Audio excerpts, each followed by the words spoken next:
También debes saber esto, que en los postreros días vendrán tiempos peligrosos. ¿Por qué son tiempos peligrosos? Esto es una advertencia apostólica para la iglesia. ¿Por qué en los postreros tiempos? Ustedes entenderán que el Espíritu de Dios está profetizando para el tiempo final, que es probablemente este. ¿Por qué vendrán tiempos peligrosos? ¿Qué dice? ¿Dónde está el peligro? Porque habrán hombres amadores de sí mismos. ¿Qué les parece eso? ¿Cuál es el peligro? ¿Dónde está el peligro? Pablo está diciendo así, cuidado porque ahí vendrán las guerras, ese es el peligro. No, ¿verdad?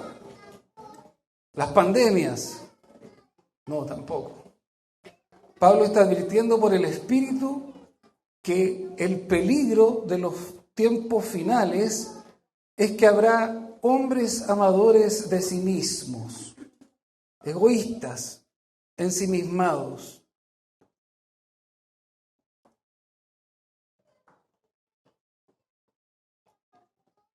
¿Y cuál es esa expresión de ese egoísmo?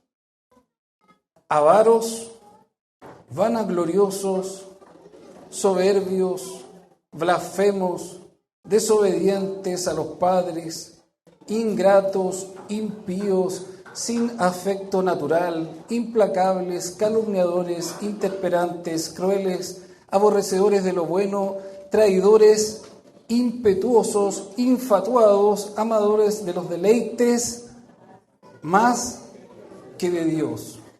Que tendrán, ¿qué cosa tendrán? Una apariencia. ¿Se acuerdan la semana pasada? La ira de Dios viene sobre los hombres ¿por qué cosa? Impiedad e injusticia. Entonces estos hombres tendrán una apariencia de piedad, pero negarán la eficacia de ella. ¿Cómo se niega la eficacia de ella, de la piedad? Eso lo dijimos la semana pasada, ¿verdad? A estos evita. ¿De qué está hablando Pablo? ¿Está hablando del mundo o está hablando de la iglesia? ¿Se había puesto a pensar usted eso? ¿Es un diagnóstico de la iglesia o es un diagnóstico del mundo? ¿Cuál es la preocupación de Pablo? Está escribiendo una carta a un obrero de la iglesia.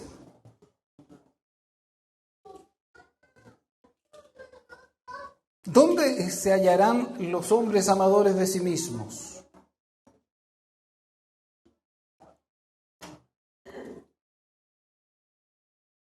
Estas expresiones de un hombre que se ama a sí mismo, ¿cierto? No necesariamente son todas las que enumera Pablo. Está nombrando posibilidades de la expresión de amarse a sí mismo, ¿verdad? Soberbia, blasfemia, la desobediencia, la ingratitud, la falta de afecto natural, implacables calumniadores, etc. Dios nos ha estado hablando de que hay una enfermedad.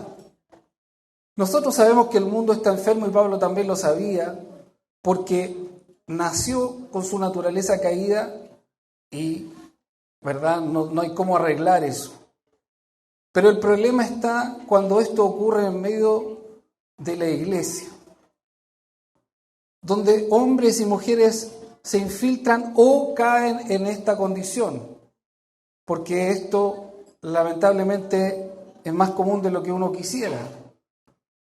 Que hombres o mujeres que han visto la verdad caigan de la verdad, caigan de la gracia. Entonces, Dios nos ha estado hablando de que estamos enfermos y Pablo hace el diagnóstico.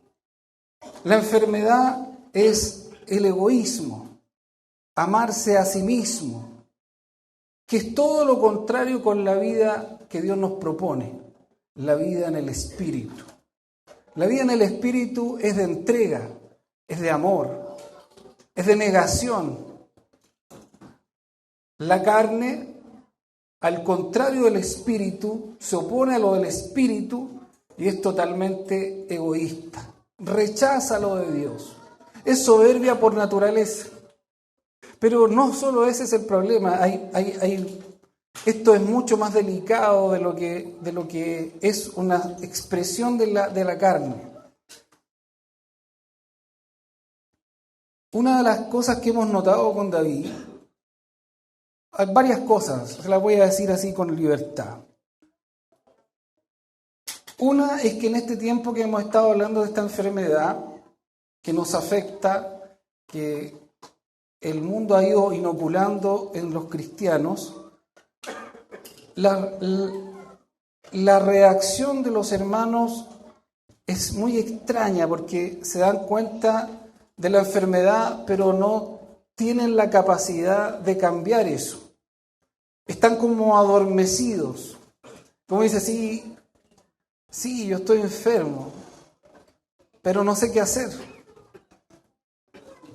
Y entre esas expresiones, aquí va a tener que seguirme porque si no se va a perder. Entre esas expresiones hemos encontrado personas que han llegado a conformarse con su situación de pecado.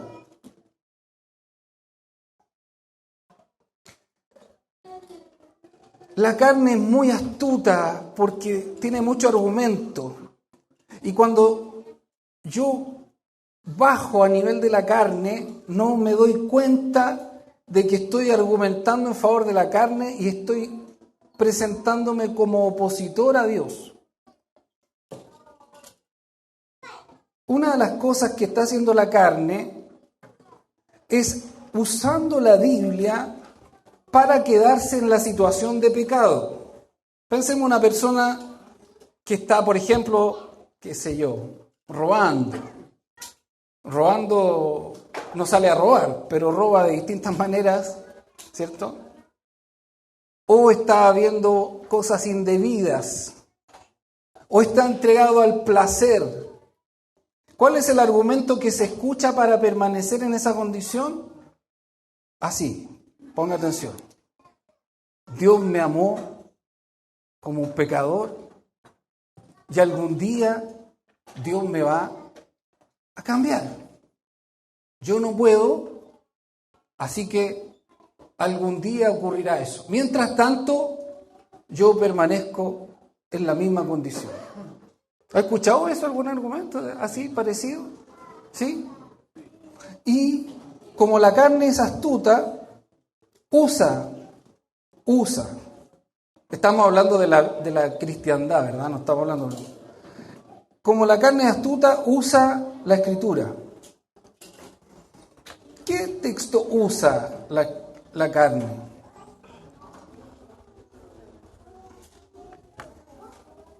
¿Qué texto usa para ampararse en esa, dice así, Romanos 5:8, mejor va a quedar grabado, después usted lo revisa, va viendo los textos, escúcheme, pues si quiere lo anota, usted es libre, pero ponga atención, mire el texto que usa la carne, dice así, mas Dios muestra su amor para con nosotros, en que siendo aún pecadores, Cristo murió por nosotros. ¿Se fija? ¿Es verdad este texto? ¿Es cierto? Sí, por supuesto que es verdad. Mas Dios muestra su amor para con nosotros, en que siendo aún pecadores, Cristo murió por nosotros. Pero ¿cuál es el pero? El pero es que la declaración de Pablo no termina ahí. La carta a los romanos no termina en el 5. Esto lo hablamos con un pastor una vez. Que su énfasis era en la gracia. ¿Verdad? El amor de Dios para con los hombres. Dios nos amó, ¿cierto? Aún siendo pecadores nos amó. Pero nos amó no para dejarnos en pecado. Nos amó para libertarnos del pecado y hacernos santos.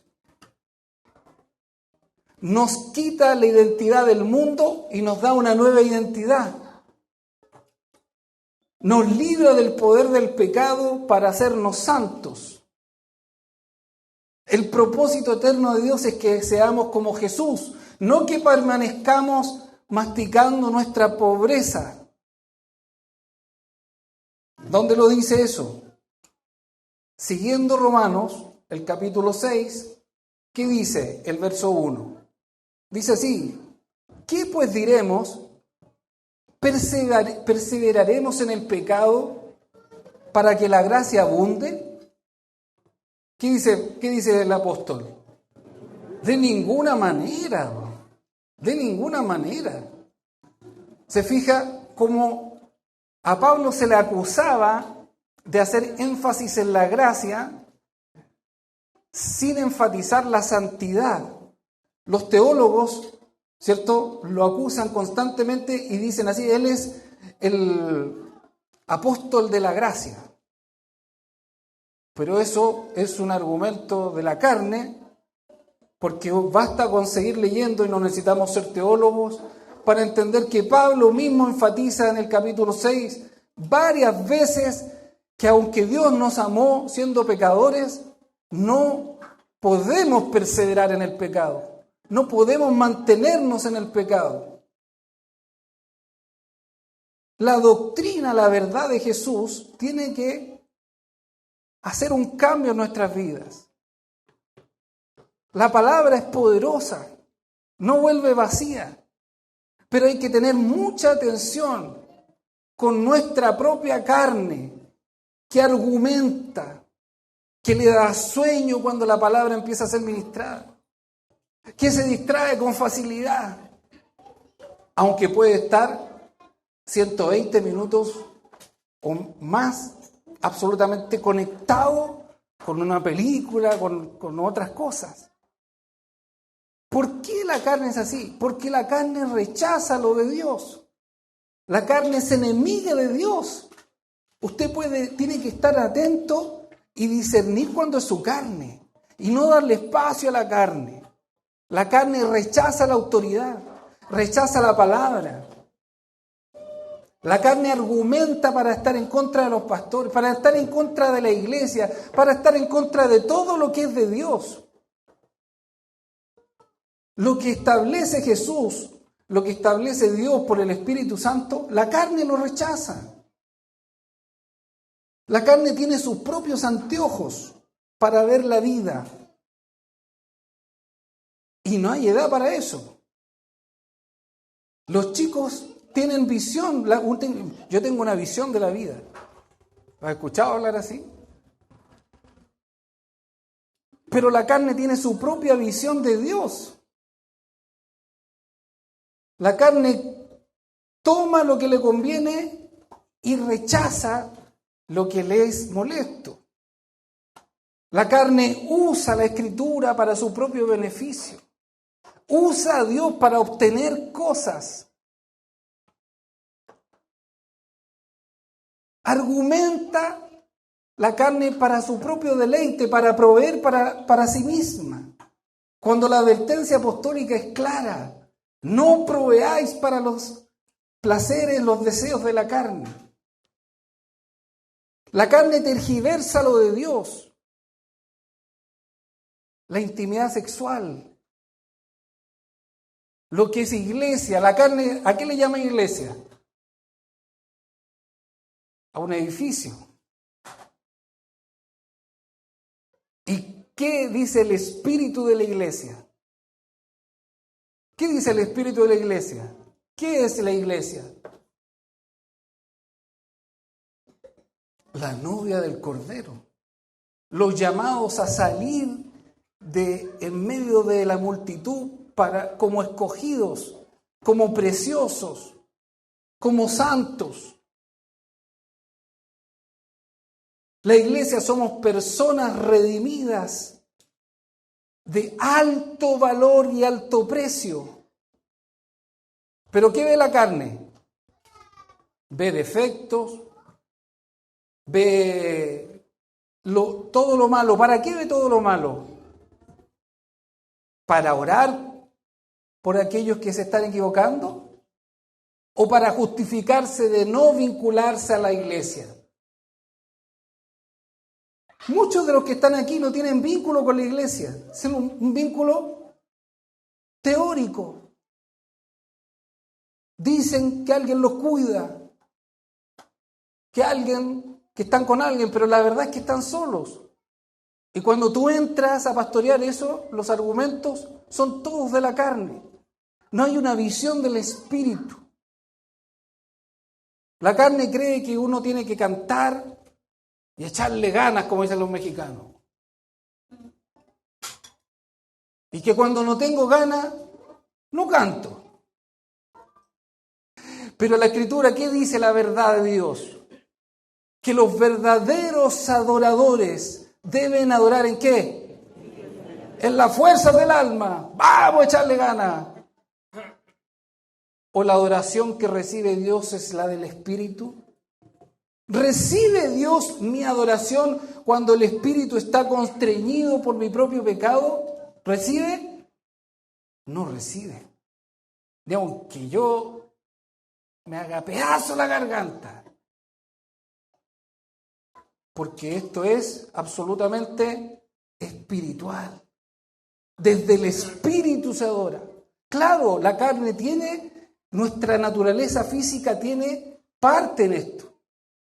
Nuestra voz sale desde las cuerdas vocales y nuestras manos se levantan.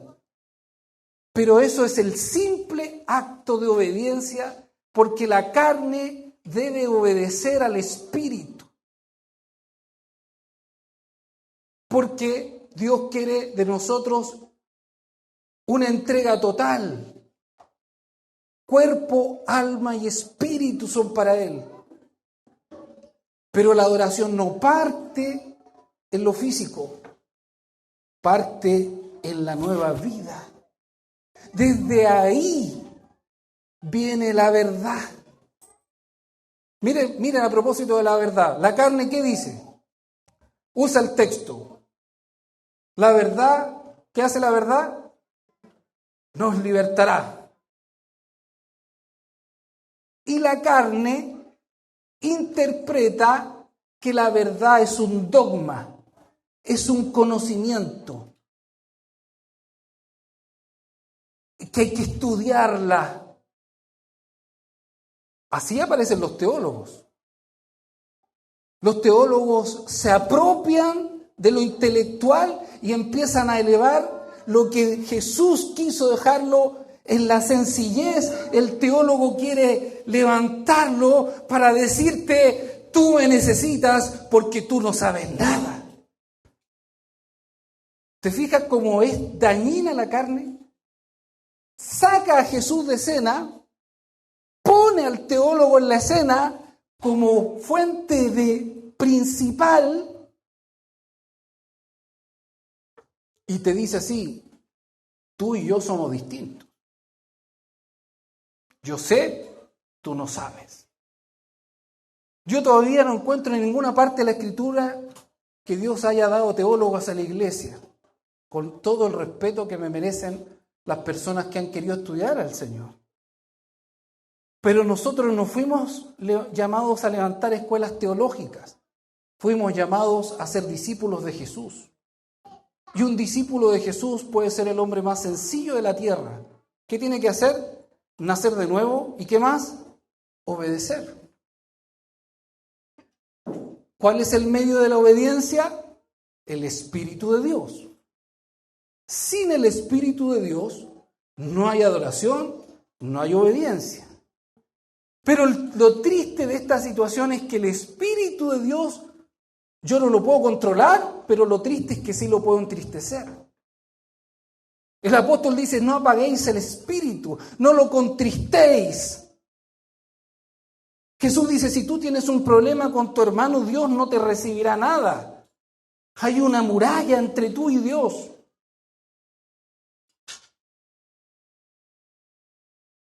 Pero la carne quiere tergiversar, quiere manipular lo de Dios. El discipulado espiritual, ¿cierto? Es una compañía, es un hombre que ha sido quebrantado y que logró en su debilidad escuchar a Dios, empezar a depender de Dios. Y lo que hace es conducir a otros a la dependencia de Dios.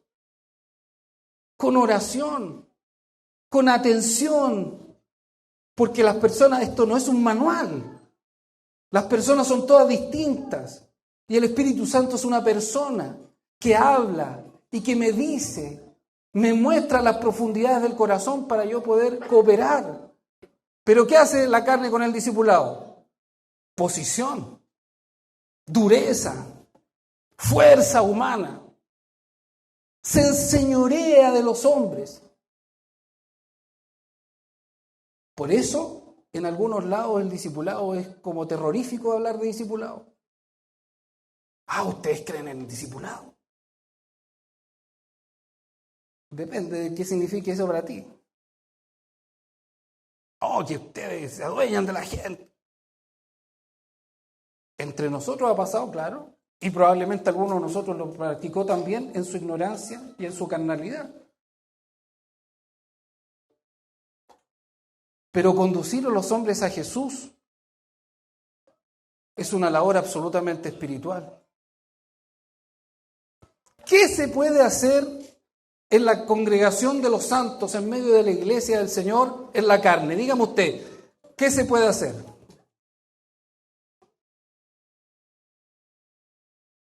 Absolutamente nada. Hechos de los Apóstoles es nuestro testigo.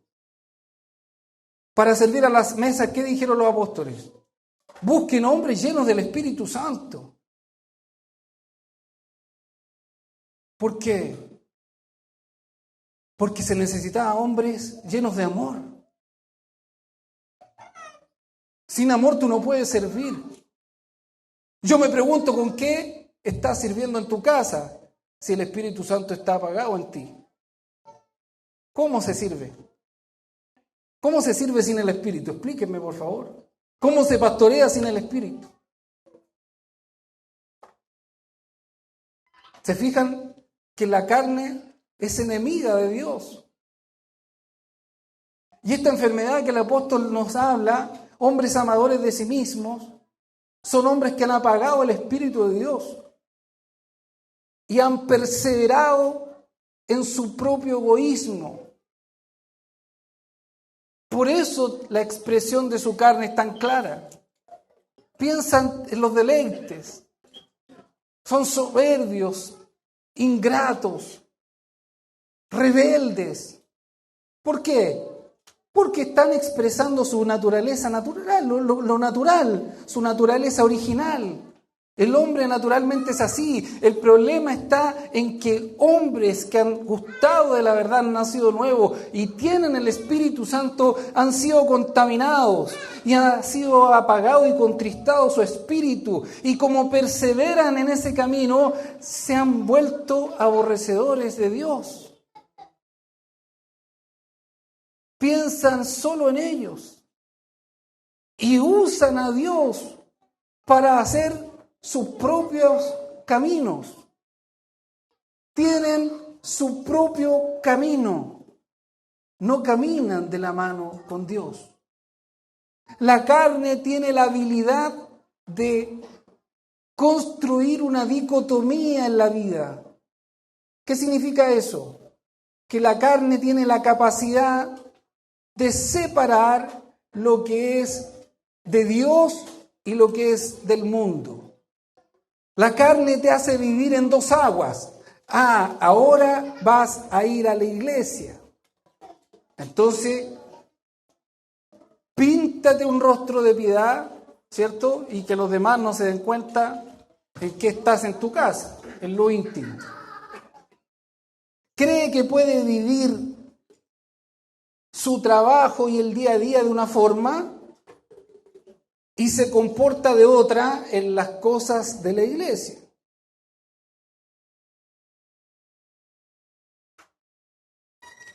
El propósito de Dios lo oscurece. Cree que puede vivir una moralidad, que lo único que necesita es ser una persona buena. Y miren lo tétrico y diabólico que es eso. porque Dios nos rescató por medio de Jesucristo para estar con Él, para ser su hijo, para ser su familia. Y cuando alguien separa a Dios y se queda con lo moral, está sacando a Dios de escena y está diciendo, yo puedo vivir una vida correcta. Y no necesito a Dios, por eso no ora, por eso no lee, por eso no adora, por eso en el centro de su casa está él o ella y no está Dios. Hombres que no temen a Dios, que se han quedado con normas de moralidad, están más preocupados de que su matrimonio funcione, de que su vida sea de una adoración continua. Porque si yo salgo de esa fuente, nada queda. Todo tiene que caer y cae en algún minuto. Porque Dios así lo estableció. ¿Qué dice Jesús? Lejos de mí. Pero ¿por qué insistes en hacer cosas sin el Señor? Porque tú tienes tu propia visión de la vida. Tú crees que todavía te mandas solo. Crees que eres dueño de ti mismo. Que tú puedes salir de un trabajo y de otro cuando tú quieras. Vender lo que tú quieras, hacer lo que tú quieras, comer lo que tú quieres. Ir donde tú quieras. Y la Escritura claramente establece que ya no nos pertenecemos a nosotros mismos. ¿De quién somos? ¿De quién somos? ¿Ves que no les conviene contestar? ¿Se fijan que declaraciones tan importantes la carne te cierra la boca? ¿De quién eres?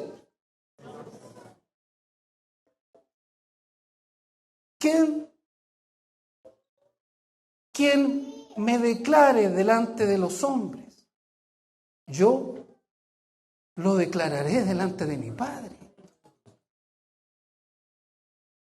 ¿De quién soy? ¿De quién eres? ¿Quién te compró y pagó un alto precio por ti? ¿Quién fue? ¿Para qué? ¿Para dejarte en el pecado? ¿O para hacerte santo? Jesús lo dice en el Sermón del Monte, sed perfectos como mi Padre Celestial es perfecto. Pedro, sed santos en toda vuestra manera de vivir, porque como Él es santo, ustedes deben ser santos. A los santificados, 1 Corintios 1. A los santificados, llamados a ser santos. Una obra de Dios santificó, nos apartó, nos sacó de lo vil para ponernos en su santa y hermosa familia. A los santificados, una obra completa de Dios, con su poder que ninguno de nosotros podíamos hacer, pero con un propósito, a los santificados llamados a ser santos. Después lo puede leer ahí en 1 Corintios. Es el segundo versículo del primer capítulo. Hermanos, ¿quién olvida estas palabras que conoces tan fácilmente? ¿Quién hace que tú las olvides? La carne. La carne. Tu espíritu clama, Abba Padre, y tu carne toma lo vil y taponea ese deseo. Y los medios que llegan son diversos.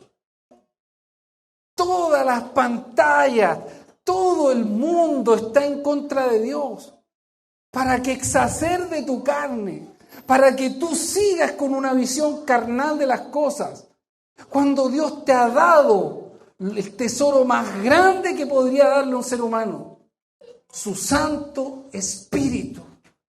Cuando recibimos su Santo Espíritu, nos transformamos en los hombres más felices, dichosos, gloriosos, Dios nos honró de sobremanera al darnos la vida de su Hijo en nuestra vida. Por eso nos exige santidad, porque nos ha dado todo el poder. Pero si tú permaneces en la carne, vas a seguir deambulando. Solo vas a querer lo que te conviene de lo de Dios. Pero no vas a querer pagar precio. Por eso Dios tiene que quebrantarte. Es absolutamente necesario para que tú te vuelvas a Dios. Si no hay quebrantamiento, tu carne sigue el curso natural, la alimentas día a día y el fin de ese camino es la perdición. Y no solo la tuya, la de tu casa. Y no estoy hablando mal, estoy repitiendo lo que dice la Escritura. ¿Quién es el hombre prudente? ¿Quién es el hombre sabio? Sino el que escucha las palabras de Jesús y las pone en práctica. Pero el insensato escucha, fíjense, y no practica. ¿Por qué? ¿Cuál es el problema de ese hombre? Que escucha y no practica. ¿Cuál es el problema? ¿Dónde está el problema? En que su espíritu está apagado, constreñido. ¿Por qué? Porque se entregó a uno distinto de su dueño. Pablo lo dice en Romanos. A quien se entregan, ustedes le pertenecen a ese que se han entregado. Sea Dios para la justicia verdadera, o sea a la carne para corrupción. Entonces un hombre que está aquí y que escucha que debe consagrarse a Dios, que el propósito de su vida es ser como Jesús y que todo parte con la adoración, con la intimidad, con el relacionamiento con Dios. Escucha estas verdades. Su espíritu sabe que es una verdad de la Escritura. Pero sale y no tiene el poder para hacerlo. Sin poder no se puede vivir la verdad del Evangelio. Ese poder es absolutamente necesario para practicar los mandamientos de Dios. Y ese poder es su Santo Espíritu en nosotros. Pero como estamos ensimismados, nos entregamos a otro, a los placeres, y no hay poder para obedecer. No hay.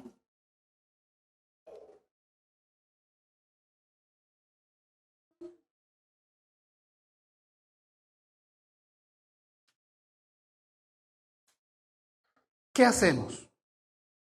¿Le interesa saber qué hacer? ¿Qué hacemos? ¿Qué dice el Señor? ¿Quién nos liberta? La verdad. ¿Quién es la verdad? Jesús es la verdad. No es un dogma, no es una doctrina. ¿Qué necesitamos? ¿Acercarnos a quién? A Jesús. ¿Estar con quién? Con Jesús. ¿Qué debemos preferir? Estar con Él. ¿Cuál es nuestra prioridad? Nuestro relacionamiento con Él. Desde ahí emana la vida. Pero hay un ropaje que nos incomoda. Hay algo previo que necesitamos hacer por el Espíritu. Efesios 4:22 dice así. Escuche con fe. En cuanto a la pasada manera de vivir, despojaos del viejo hombre que está viciado conforme a los deseos engañosos. ¿Qué debemos hacer con nuestra pasada manera de vivir, deshacernos de ella. Es como una ropa sucia que tomarla y botarla. Colosenses 3:9.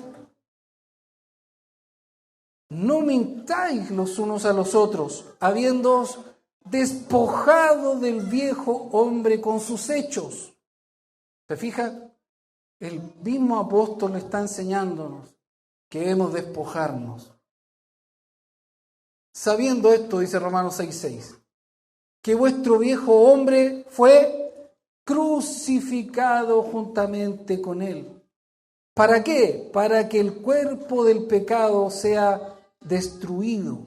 ¿A fin de qué? De que no sirvamos más al pecado.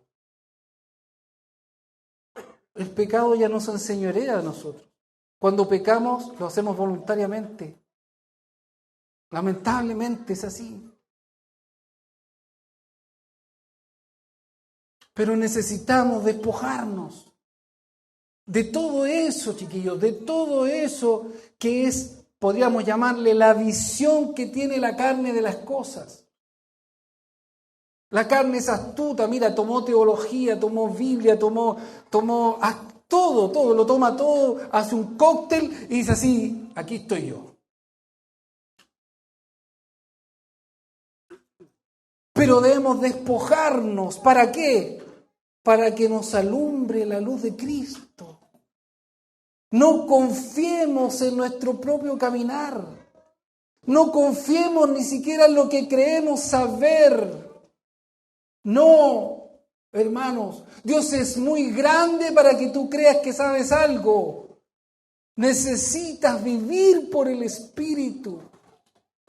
Pregúntale a Dios, búscalo, hasta que Él te conteste, para que te muevas de forma segura. La carne busca lo suyo propio. El Espíritu busca la gloria de Dios. La carne se ensimisma. El Espíritu se entrega y ama. No piensa el Espíritu en el prejuicio de la carne. Piensa en la gloria de Dios. El Espíritu clama, Abba Padre. Por el Espíritu tú podrías pasar horas y podrías cumplir el mandamiento apostólico de orar sin cesar. Pero para la carne la oración es una aberración, es una ridiculez. ¿Cómo me voy a arrodillar y a quién le hablo si yo estoy solo? Me siento ridículo. ¿Por qué? Porque la carne no ve a Dios. Pero por el Espíritu podemos orar y estar tiempo con Él. Y no queremos apartarnos. No queremos perder su presencia. No queremos constreñir el Espíritu. Preferimos parar antes de tomar decisiones con el simple hecho de no ofender a Dios. Pero la carne se manda sola. Gálatas 5:16, dice así el apóstol, escuche bien. Digo pues, andad en el Espíritu. Andad en el Espíritu y no satisfagáis los deseos de la carne. Andad en el Espíritu, hermanos. No desaprovechen la posibilidad de andar en el Espíritu. Si Dios te lo dio, lo tienes ahí.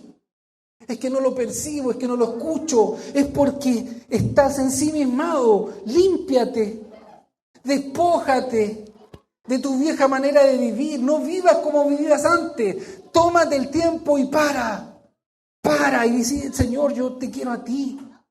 Señor, yo quiero vivir como tú quieres que yo viva. No quiero vivir como antes. Permíteme, límpiame.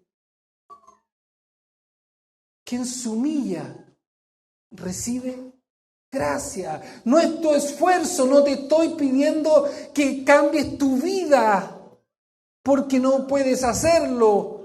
Lo que te está pidiendo Dios por el Espíritu es que te vuelques a Él.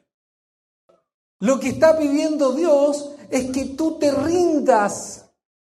No te está pidiendo que cambies. Porque la vieja manera de vivir no va nunca a vivir como Dios quiere. Es un esfuerzo inútil. Es que no sé ser papá. Nadie sabe. Nadie sabe ser padre. Nadie sabe ser hijo. ¿Quién nos enseña? El Espíritu. Usa la palabra y nos enseña y nos dirige. Pero para eso tengo que estar conectado con Dios y tengo que ser sensible. ¿Cómo amo? ¿Dónde está el poder? En mí. La palabra gatilla ese poder, me llena de fe. Y según esa verdad, el único que se opone es mi carne. Dios dice cómo los esposos debemos ser con las esposas. Tengo el poder. Viene la palabra, me confronta y mi carne se resiste. ¿Qué necesito? Más poder. Voy a la fuente hasta que me inunda y me es irresistible hacer su voluntad. Pero si estoy en la carne, voy a buscar solo lo mío propio. En la carne no hay tiempo para los hijos. Los hijos molestan. Todo molesta. ¿Por qué? Porque la carne es egoísta, es individualista, saca cuentas. A ver, va a venir el hermano, voy a gastar 1 kilo más de pan. No podemos recibir hermano. Pero sale y el mall chino arrasa con el mall chino. ¿Sí o no? Y después andamos chuteando las cosas que tenemos en la casa. Hay que botarlas, regalarlas, no sabemos a quién dárselas. Así somos cuando no vivimos bajo la dirección del Espíritu de Dios. La carne es desconfiada. Nunca, escúchame bien, nunca te vas a entregar al cuidado pastoral en la carne, jamás. Siempre vas a chutear para adelante la cuestión. No, y usa la escritura. No, maldito el hombre que confía en el hombre, maldito. Cuando la escritura dice que maldito el hombre que confía en el hombre de su propia fuerza. Si tú confías en tu propia fuerza para hacer la voluntad de Dios, estás bajo maldición. Porque Dios no te dio tu propia fuerza para hacer la voluntad de Dios. Te llenó de su Santo Espíritu. Y despreciar a su Santo Espíritu es digno de que tú estés bajo maldición. Si tú quieres seguir viviendo tu vida en la carne, estás despreciando a Dios.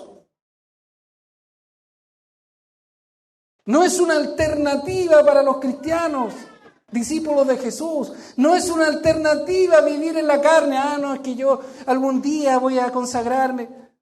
Eso no es así. Tenemos y somos de Jesús. Somos de Él. El hacer discípulos no es una alternativa. Eso es una opinión de la carne. Yo tengo que evangelizar. Tengo que hablar de Jesús. Y cuando lo hagas te vas a dar cuenta que es una herramienta más que usa Dios para consagrar tu vida. Si tú estás sin presión, sin tener carga por nadie, ¿qué te queda? Placer, tele, comodidad, no hay más. Pero cuando empieces a pensar en otro, a orar por otros, vas a ver cuánto necesitas de Dios.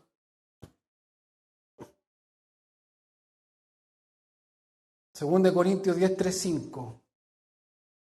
Pues aunque andamos en la carne, no militamos según la carne, porque las armas de nuestra milicia no son carnales, sino poderosas en Dios para la destrucción de fortalezas. ¿Hay fortalezas en tu vida? Solo el poder de Dios puede botarlas. Temores, angustias, ansiedades, depresiones. Solo el poder de Dios, solo el poder de Dios puede curarnos.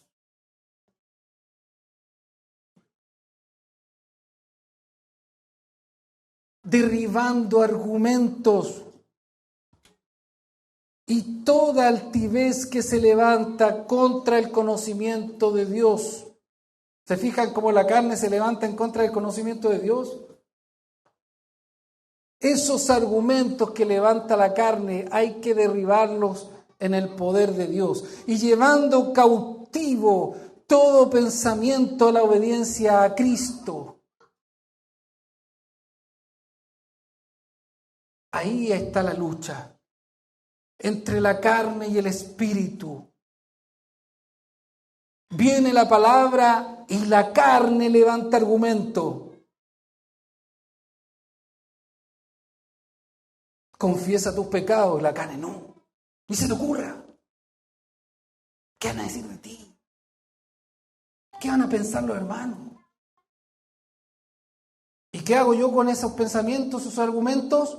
Los tomo y los llevo a la obediencia a Cristo. Y yo digo así, aunque pase cualquier cosa, voy a confesar mis pecados, porque mi Señor, mi dueño, mi amo, dice que es lo mejor. Y yo le creo a Él. Ignoro la carne, me desvestí de ella, la ignoro y obedezco la palabra de Dios. Y con esto terminamos. Vamos a Romanos 13. Aquí necesito sí que abran sus Biblias. Y lo vamos a leer una vez más. Romanos 13, del 11 al 14. Busquen mientras.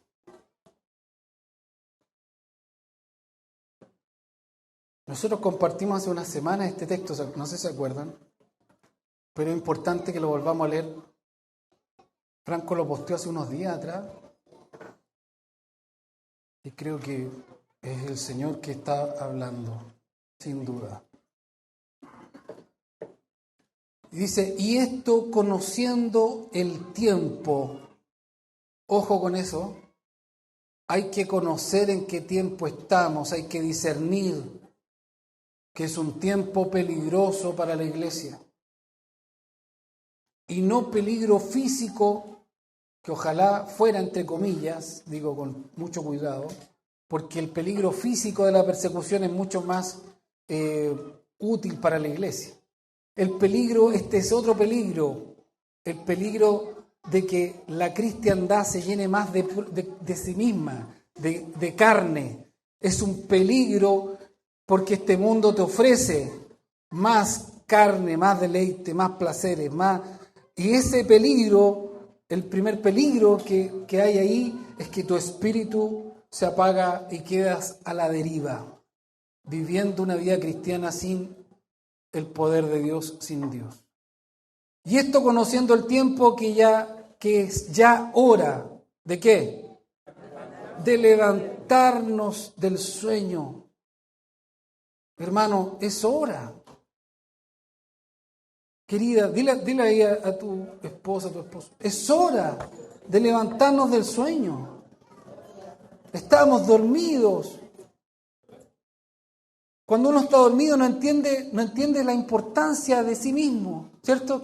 ¿A dónde estoy? ¿Quién soy? ¿En qué planeta estoy? Así estamos dormidos. No sabemos la trascendencia de nuestra propia vida. Estamos adormilados.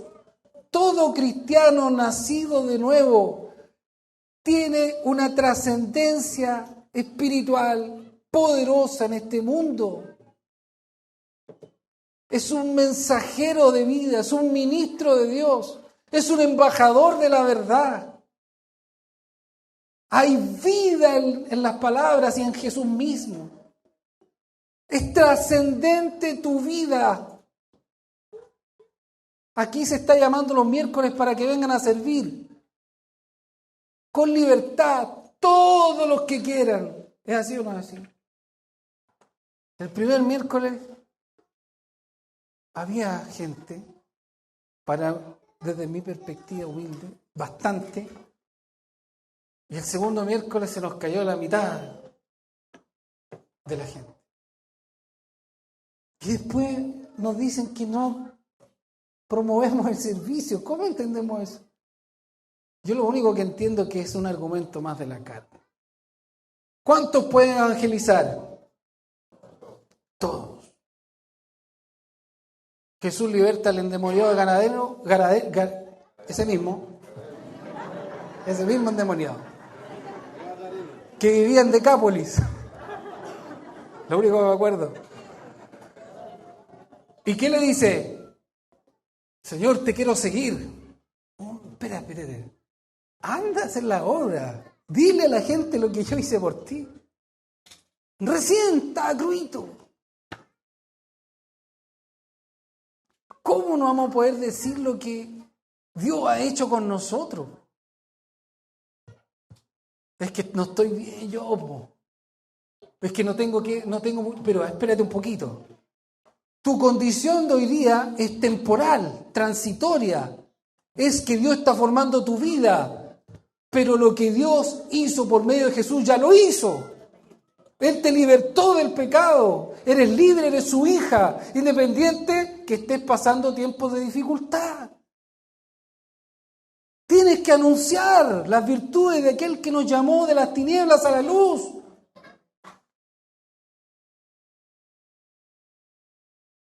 Despierta del sueño. Tu vecino, tu familiar te necesita. Necesita de Cristo. De eso estamos hablando, ¿verdad? Es ya hora de levantarnos del sueño. Porque ahora está más cerca de nosotros nuestra salvación que cuando creímos. La noche está avanzada y se acerca el día. Desechemos pues las obras de las tinieblas y vistámonos las armas de la luz. Andemos como de día, honestamente, no en glotonerías y borracheras, no en lujurias y lascivias, no en contiendas ni envidias, sino que, ahí está, sino vestidos del Señor Jesucristo y no proveáis para los deseos de la carne. Nos debemos desvestir del viejo hombre, nuestra manera antigua de vivir, ya no vivimos así. Y nos revestimos de Jesucristo. ¿Y cuál es el cuidado? Que no debemos proveer para los deseos de la carne. Ya en esta condición fuimos libres de lo anterior, nos revestimos del poder de Jesús, de su vida. ¿Y cuál es el cuidado? De no proveer para los deseos de la carne. Despertémonos del sueño. Levantémonos. Compartamos la hermosura de Jesús con los que están en tinieblas.